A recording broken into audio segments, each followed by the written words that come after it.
Hey folks, in today's beta studies we are going over all of the changes that happened since our last look at Legendaries, Conduits and Covenants.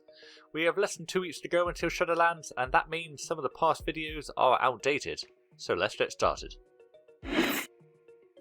So we are going to start with a PvP change, followed by Legendaries, then Conduit Changes before going through all the Covenants. Luckily for our class skills, nothing has changed other than a recent 5% damage nerf. Yeah, it's sad, but there is nothing to be done about it, and it doesn't really change anything in terms of rotation.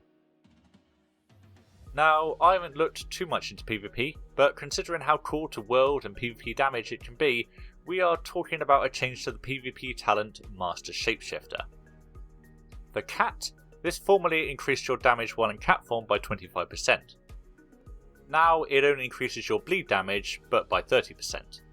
While dots make up a good amount of our damage, losing the upfront damage of Swipe and Ferocious Bite stings, and now this does not include Moonfire or Sunfire. If you grew used to this in PvP or War mode, it's going to be a sad loss.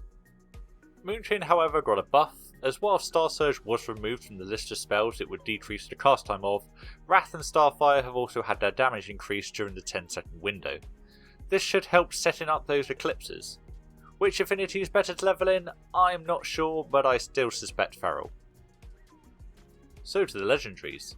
We have had a buff to Draught of Deep Focus, the one that increases the effect of some of your dots if on a single target, from 30% damage increase to 40%. Obviously this helps, but its single target restriction means in most content it still lags behind Circle of Life and Death. Alas, there is also a nerf to Echoes of Eonar. This one stings. Many people dismissed this legendary as useless because it was neutral, but giving an ally 15% extra damage was fantastic. Now it is dead to use. It spends most of its effect on the owner now, only increases our healing, and its allied benefit only works on healers. This means if you are looking for a legendary week 1, something that you can obtain assuming that the 200 Soul Ash quest still exists comes release, despite the Soul Ash values changing, I think Lycara's Fleeting Glimpse is the choice. Circle and Drought won't be available until weeks 3 and 4, and Lycara's, while requiring more work, does serve as a good balance of DPSing when you want and healing when you need. It drops from a dungeon boss in Maldraxxus' Theatre of Pain, making it accessible once memories are unlocked. At the Conduit front, Fury of the Skies has been nerfed all the way down to 1% bonus damage, making this far worse than Soulbind abilities it would likely have skipped for a second potency slot. Only Pelagos can really make use of a second potency, so this hurts the Kyrian. As for the Covenant specific conduits, we'll talk about those next as we start on the Covenants themselves. For the Venthyr, Ravenous Frenzy is down to a 1% increase in haste from 2% per stack. The time allowed to be idle has increased, but considering how few globals Catweaver managed to use in the 20-second window, this is a heavy nerf, hurt even more by Endless Thirst, the conduit, going from a 2% crit increase to a 0.5% crit buff. If you watch my Venthyr video, you'll know this conduit basically carried the ability, and now Venthyr shows it is not designed for healers dealing damage. As for the Soulbinds, be aware across all 12 they have been rearranged.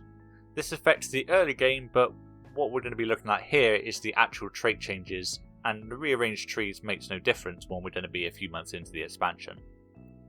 For Nagia, the amazing Dauntless Duelist now only increases damage dealt by 3%, it used to be 4%.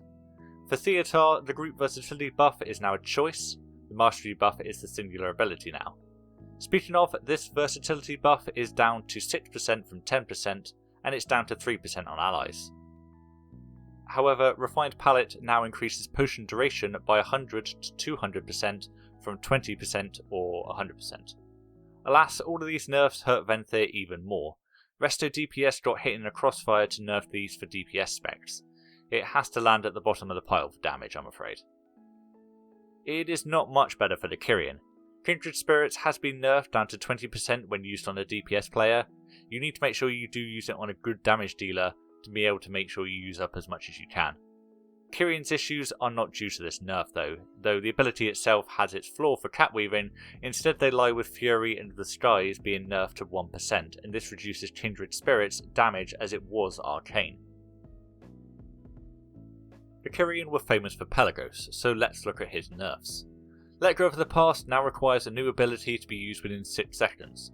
Not too bad for us, but with a cap of 3%, it's nowhere near the power level it was.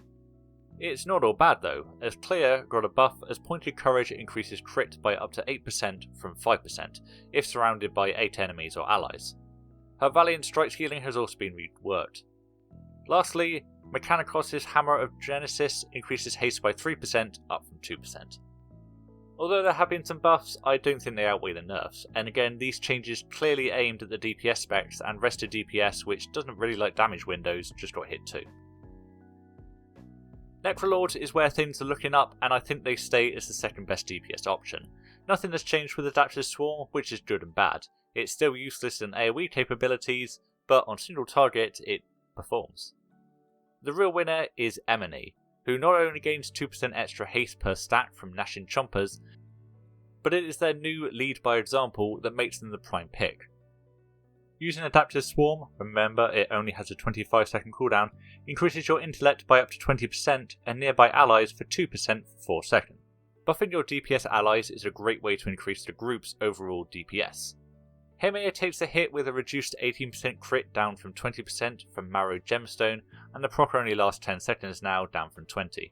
Ultimately, Emily is so good I don't see you going with anyone else here. Last up is the Night Fae, surely the most popular for druids. It retains its flexibility for both healing, damage and AoE, and even got buffed, with the Convoke the Spirits conduit increasing output during the channel by 15% up from 12%. But Fae's issue for most players have been its soulbinds, so how have they changed? Nia's haste buff for an ally is up to 5% from 2%, however its proc rate has decreased slightly, still an upgrade though. Her Grove Invigoration, while not increasing DPS, has also been reworked to give permanent health and mastery. Dreamweaver may have had a pod mending buff, but her versatility buff also got hit, down to 3% for you and 1% for allies, down from 5% for both.